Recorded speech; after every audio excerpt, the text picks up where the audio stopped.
Something unusual happened on the set of the action film Out for Justice in 1991, involving one of Hollywood's most compelling character actors. Steven Seagal, riding the peak of his action star powers, pulled William Forsythe aside between takes and told him with complete seriousness that he needed to work on his Brooklyn accent. The problem was that Forsythe had actually grown up in Bedford-Stuyvesant, one of the roughest neighborhoods in the borough, while Seagal was born in Michigan and raised in California. Forsythe's response came without hesitation.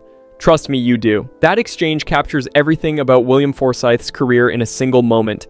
Here stood an actor so authentic and so commanding that even the star of the movie felt threatened by his presence. And what happened next became a pattern that would repeat itself across 4 decades in Hollywood. According to multiple accounts from the production, director John Flynn had Forsythe's scenes cut from the final film at Seagal's request, not because the performance fell short, but because it worked too well. The villain was upstaging the hero, and the hero couldn't handle it. This is the story of an actor who was perpetually typecast, yet too powerful to ignore. This wasn't an isolated incident either. Across more than 150 films and television appearances, William Forsythe delivered performances that dominated every frame he occupied, working alongside De Niro, Pacino, Connery, and Cage, while directors from Sergio Leone to Michael Bay to Rob Zombie sought him out specifically because they knew what he could bring. Like Ernest Borgnine, Lee Marvin, and Warren Oates before him, Forsythe possessed the rare ability to steal scenes from leading men without even trying. And yet the name above the title never belonged to him. The industry needed him desperately, but refused to build around him. Bedford-Stuyvesant in the 1960s was not a place that typically produced actors. The neighborhood was rough, changing rapidly, and not known for nurturing artistic ambitions. William Forsythe entered the world there on June 7, 1955, and he had something unusual in his corner.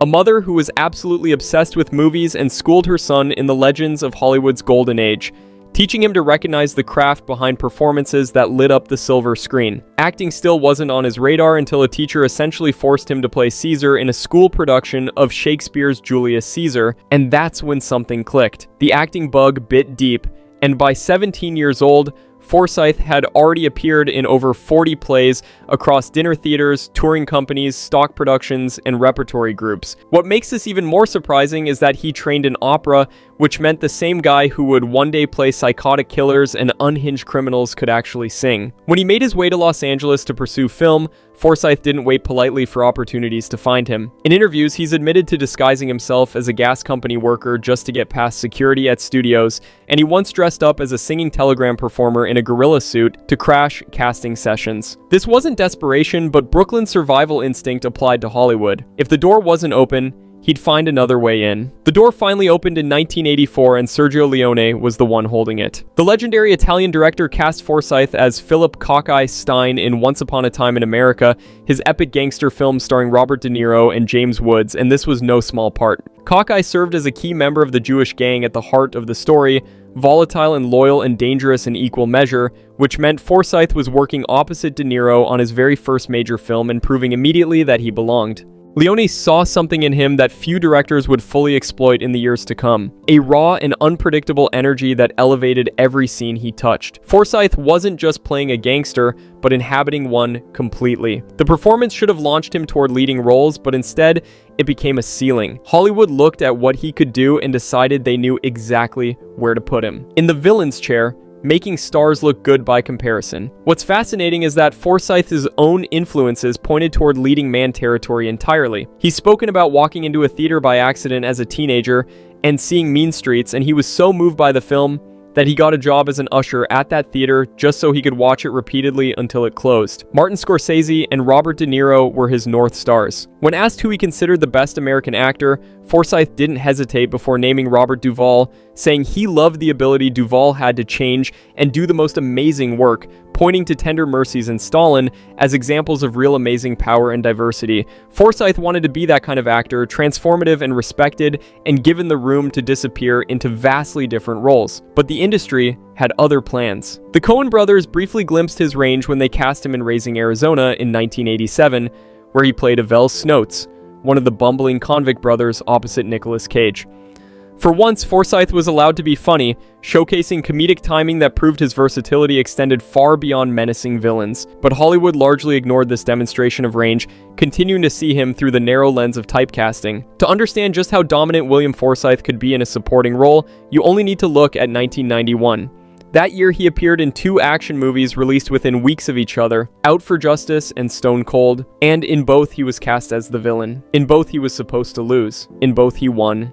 Anyway, Out for Justice features Forsythe as Richie Madano, a crack-addled mobster who kills a cop in broad daylight and spends the rest of the film spiraling into paranoid and violent chaos. Steven Seagal is technically the star, playing a Brooklyn detective hunting Richie down, but when you watch the film, your eyes go to Forsythe. His Richie is sweaty and unhinged and terrifyingly unpredictable, laughing at inappropriate moments and threatening everyone around him with a casualness that makes the violence feel genuinely dangerous. He doesn't just chew scenery, but makes you forget anyone else is in the room. Watch how he moves through scenes and you'll notice the contrast immediately. While Seagal delivers lines with his trademark monotone cool, Forsythe is twitching and shifting and exploding without warning, his body language alone telling you this character is operating on a frequency no one around him can predict. Critics at the time noted that Seagal was overshadowed by Forsythe's dominating performance, and they were being polite about it.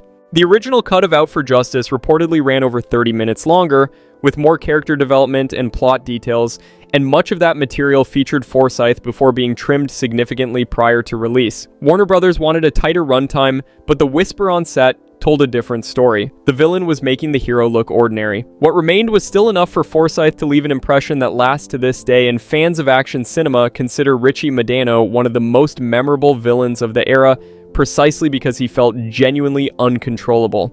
Stone Cold hit theaters just weeks later, with Forsythe opposite Brian Bosworth, the former NFL linebacker, making his acting debut. Forsythe played Ice, the second in command of a white supremacist biker gang led by Lance Henriksen, and while Bosworth delivered his lines with the stiffness you'd expect from someone who'd spent more time tackling running backs than reading scripts, Forsythe and Henriksen treated every scene like a masterclass in escalating menace. The contrast was almost cruel. The film bombed at the box office, grossing only $9 million against a $25 million budget, but it became a cult classic in the years that followed, with Forsythe's unhinged performance as Ice serving as a major reason why. 2 films and 2 villains, both more memorable than the heroes they were designed to serve. Hollywood kept testing Forsythe, and he kept passing in ways that made the industry uncomfortable. Warren Beatty was assembling an all-star cast for his adaptation of Dick Tracy that same year, the comic strip detective created by Chester Gould in the 1930s. Beatty wanted actors who could disappear into grotesque and cartoonish villains while still bringing genuine menace,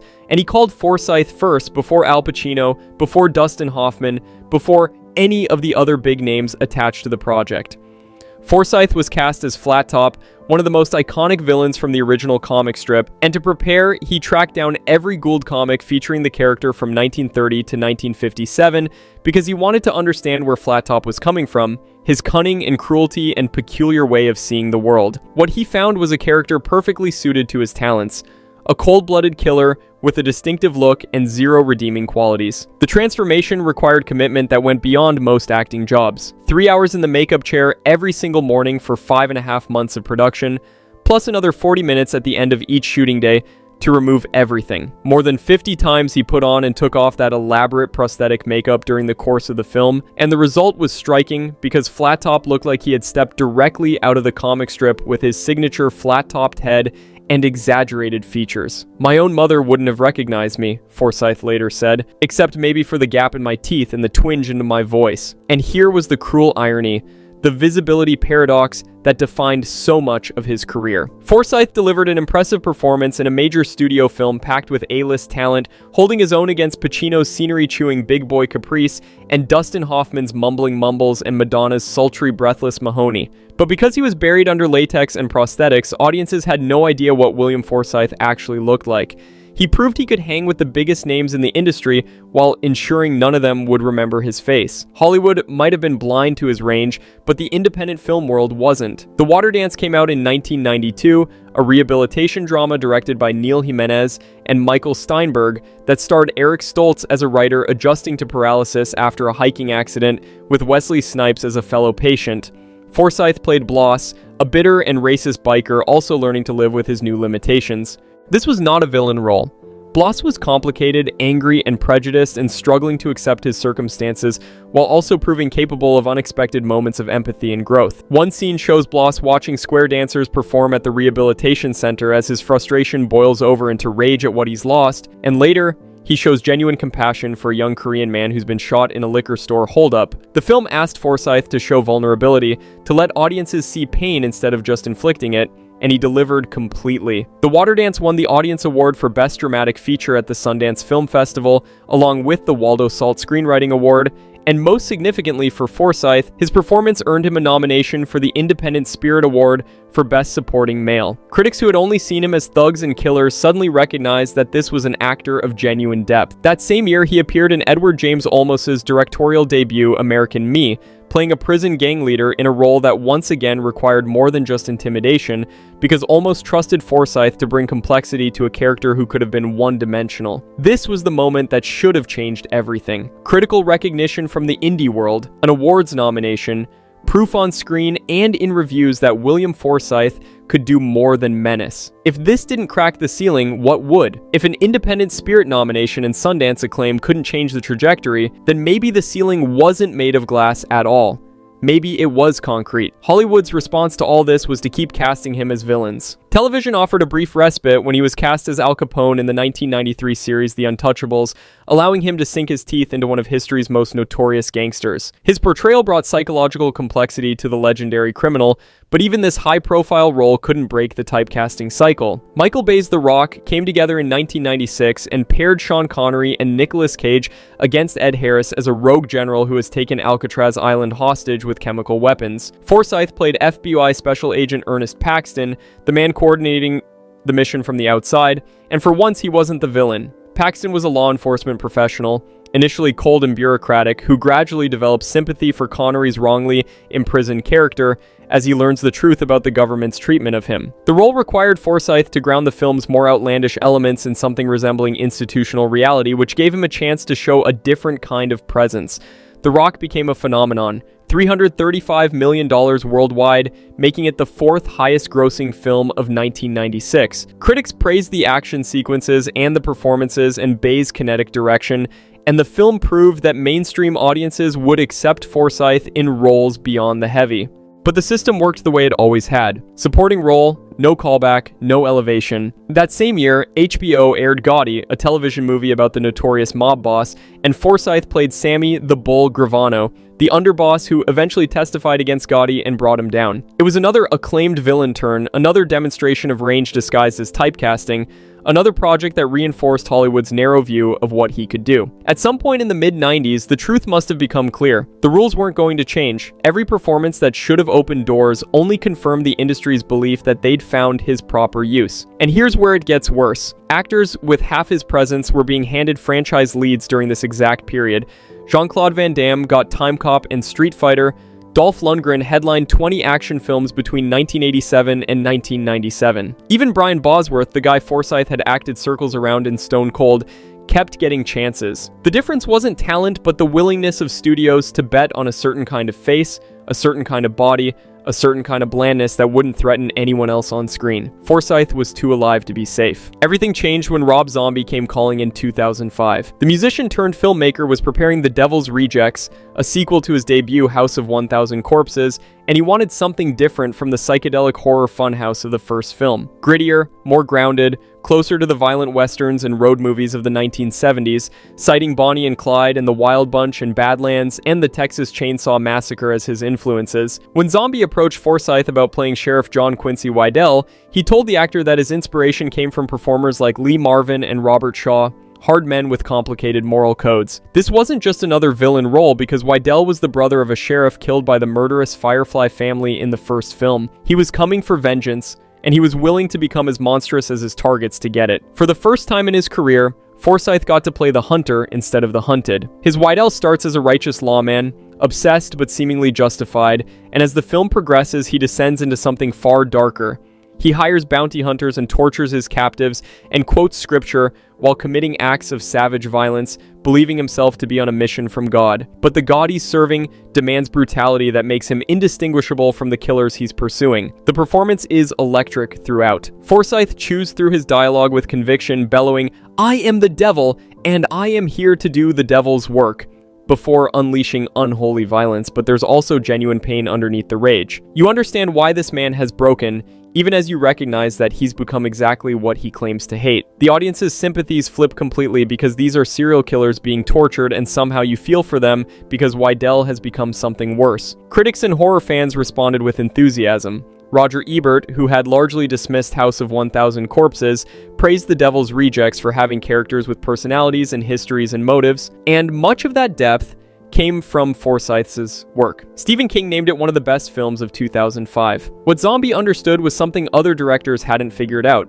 Forsythe didn't need to be the villain to be compelling, but needed material that allowed for moral complexity, that gave him room to transform across the course of a narrative. He needed a director willing to let him be dangerous in ways that served the story, instead of just propping up a star. Their collaboration continued with Zombie's remake of Halloween in 2007, where Forsythe played the boyfriend of Michael Myers' mother, and the creative partnership proved he could anchor a film's emotional arc. The offers for studio leads still didn't come. Television eventually offered what film wouldn't. HBO cast Forsythe as Manny Horvitz in Boardwalk Empire starting in 2010, their lavish Prohibition-era drama that gave him a chance to play a Russian Jewish gangster from Odessa operating out of a Philadelphia butcher shop that served as a front for his criminal activities.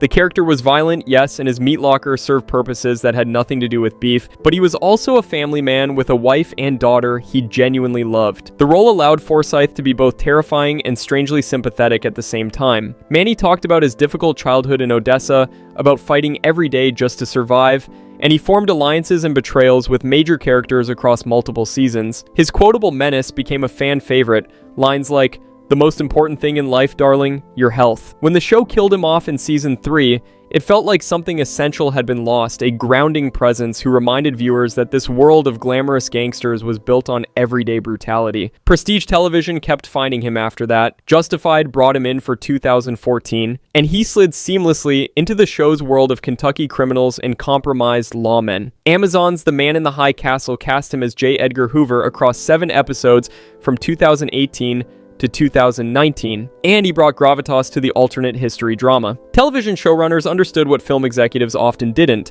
Forsythe's presence elevated any material he touched, and premium cable wasn't afraid of being outshone. William Forsythe is approaching 70 years old as of 2025, and he hasn't stopped working. Recent credits include The Roaring Game and 9 Windows and the television series Gravesend, plus he's been cast in an upcoming series called A Motel alongside Jeff Fahey.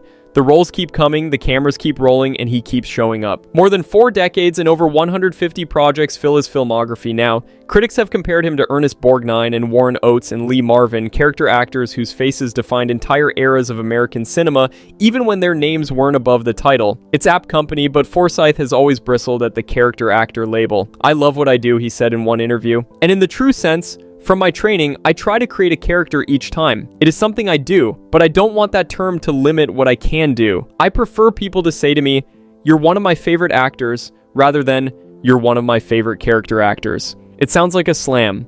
At least it sounds that way to me. He's right to push back against that distinction. The line between actor and character actor has always been about leading roles and box office returns, not about talent or craft. Forsythe has consistently delivered work that matches or exceeds performers who headlined franchises and commanded millions per picture. The difference isn't ability but opportunity. 4 decades of steady employment in a brutal industry amounts to one kind of success story. Acclaimed performances across every genre, from comedy to horror to prestige drama, plus a cult following among action fans who recognize that his villains were often the best thing about the movies they appeared in. On paper, William Forsythe won. But there's something infuriating about it too. Here stood an actor with the intensity of De Niro, the unpredictability of early Pacino, and the physical presence to anchor any film. Directors knew it, which is why they kept hiring him, but the system that needed his talents refused to restructure itself around them.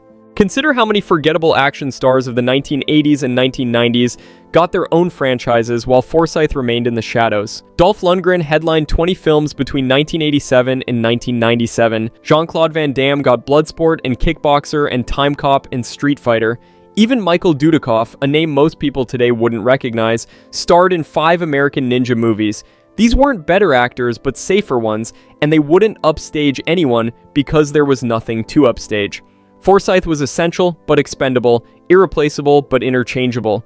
Every time he elevated a villain, he reinforced the industry's belief that villainy was all he could do, and every time he made a star look better by comparison, he proved his value in a role that would never lead to bigger things. His legacy won't be the films he headlined, because there weren't any.